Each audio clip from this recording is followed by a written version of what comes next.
नमस्कार, दिव्य नेशन देख रहे हैं आप। जैसे जानते हैं कि राजनीति अनिश्चितताओं का खेल है। कब सामने वाला अपना तुरुप का इक्का दिखाकर अपनी हुकूमत काम कर ले, कोई नहीं जानता। हम बात कर रहे हैं मुजफ्फरपुर जिले में हुए कुर्नी विधानसभा क्षेत्र में उपचुनाव का, और इस मतगणना के बाद विगत कई दिनों से बना हुआ हॉट सीट, जहां पर राजनीति के धुरंधर, वो चाहे एनडीए के हो या महागठबंधन के, वहां पर माननीय मुख्यमंत्री नीतीश कुमार जी और डिप्टी सीएम तेजस्वी प्रसाद यादव और विभिन्न महागठबंधन के नेता वहां पर कैंपेन किए हुए थे। और यहां पर एनडीए ने भी अपना पूरा जान झोंक रखा था। दोनों पार्टियां चीर प्रतिद्वंदी रूप से एक दूसरे पे पलड़ा अपना भारी रखा, मगर अंत में कुर्नी के किंग बने केदार प्रसाद गुप्ता, जो एनडीए के समर्थित उम्मीदवार थे। मगर हम जानेंगे इस जीत के पीछे एक्स फैक्टर क्या रहा। विगत कई दिनों से दिव्य नेशन की टीम ने वहां पर ग्राउंड जीरो लेवल पे वहां पर रिपोर्टिंग की थी। वहां के गांव कस्बों में जाकर लोगों से पूछा था। हर व्यक्ति का यही कहना था कि कांटे की टक्कर है, जीत का अंतर ज़्यादा दूर तक नहीं जाएगा, एक सीमित दायरे में ही जीत का अंतर रहेगा। वही देखने को मिला। मात्र 35 से 3600 वोट के मार्जिन से जीत दर्ज हुई है। किसी का कहना है कि भूमिहार और साहनी वोटों पर जो बीजेपी ने सेंधमारी की है, जिसपे साहनी जी यानी मुकेश सहनी जी का दावा था कि ये वोट उन्हें ही मिलेंगे, मगर जो भूमिहार और सहनी का बीजेपी के साथ जाना, या यूं कहे तो चिराग पासवान का दलितों के साथ अंतिम समय में अपने तरफ खींचना, बहुत ज़्यादा ये मैटर करता है। लेकिन अगर देखा जाए तो जदयू के कोटे से समर्थित उम्मीदवार मनोज कुमार सिंह विगत 15 वर्षों का इनका कार्यकाल संतोषप्रद नहीं रहा है, एक ये भी मैटर कर सकते हैं। लेकिन दूसरी बात ये रहे कि वो सीट था, वो आरजेडी का था, राष्ट्रीय जनता दल का ये सीट था।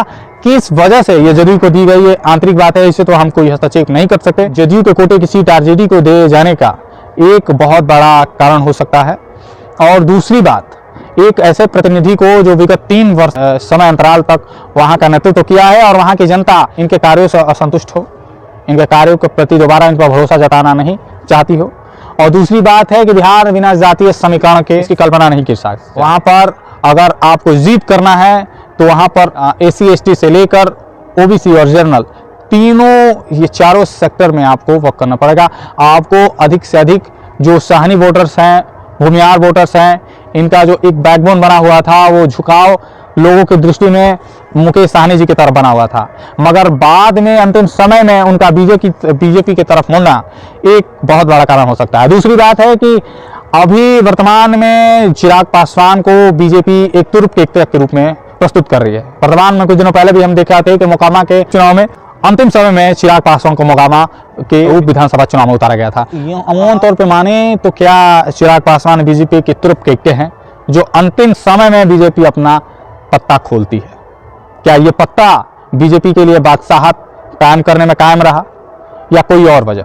ऐसे ही हमारी टीम दिव्य नेशन ने एक पोल किया था। उस पोल में हमने पहले ही सुनिश्चित कर दिया था कि ये जीत बीजेपी की झोली में जाने वाली है। और इस पोल में जो वोट प्रतिशत है, हम स्क्रीन पर आपको दिखा रहे हैं, जो प्रतिशत मात्रा है वो तीनों मुकेश सहनी की पार्टी और महागठबंधन और एनडीए, उसकी प्रतिशत मात्रा दिखाई गई है।